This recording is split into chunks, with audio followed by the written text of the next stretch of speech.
Saya cerita dengan Azmi tadi, saya ada masalah sikit apa tahu. Saya tak boleh jumpa orang Kelantan kalau nak on air. Sebab saya orang Kelantan. Sekolah rendah Kelantan. Sekolah menengah Kelantan. UiTM macam Kelantan. Orang kata mana mungkin kita boleh bandingkan bulan dan matahari kerana keduanya bersinar di waktu yang berbeza.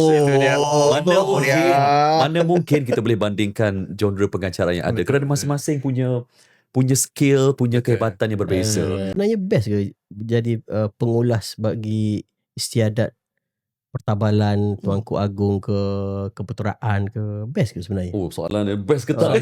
Soalan dia tu. Soalan berat tu kan.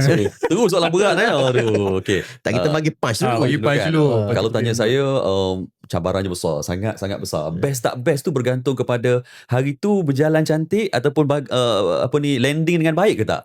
Kalau landing dengan baik, maka itulah momen yang sangat membanggakan. Tapi kalau tak landing dengan baik, Allahu Akbar, ingat sampai ketua. Betul.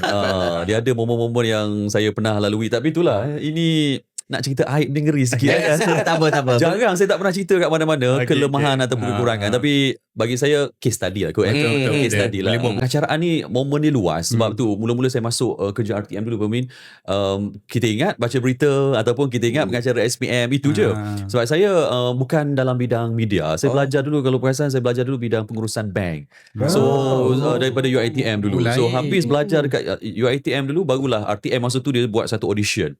Audition pertama kali RTM buat satu program namanya Penyampai Ikon. Masa tu RTM nak cari pelapis generasi baru lah. Pelapis wartawan, pelapis pengacara, semua tu lah. So saya ni yang tak apa-apa ni pergilah audition kat Kelantan masa tu. Daripada banking. Pergilah entah. Tapi berbekalkan saya dulu, Alhamdulillah lah, Tuhan bagi jalan tu. Saya pernah jadi MPP dekat UiTM dulu. Jadi pernah lah bercakap-cakap ni kan. So pergi audition. Masa tu itulah dah kata kerja saya ni banyak luck lah kan. Tuhan bagi rezeki lah. Saya cerita dengan Azmi tadi, saya ada masalah sikit apa tahu. Saya tak boleh jumpa orang Kelantan kalau nak on air. Sebab saya orang Kelantan. Sekolah rendah Kelantan. Sekolah menengah Kelantan. UiTM macam Kelantan.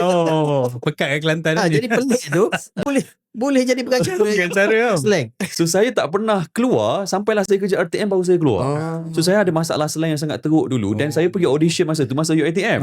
So masa tu pengetua masa tu, kalau Azmi kenal, kalau Aris kenal, Puan Yusanani Yushak, penyampai berita. Dia pengetua penyampai ikon lah. So dia kata, Real, kalau ikutkan Real, you buat ni tak berapa bagus, baca berita tak bagus sangat, ini tak bagus. Tapi saya nampak satu benda pada diri you. Dia kata X factor. Dia kata kalau kami latih, you boleh pergi jauh. So itu yang saya kata, kerja saya ni luck lah sebenarnya kan. Kalau nak kata bagus, tak bagus pun. Tapi Tuhan bagi jalan tu, Alhamdulillah dipermudahkan. Dan daripada situ saya masuk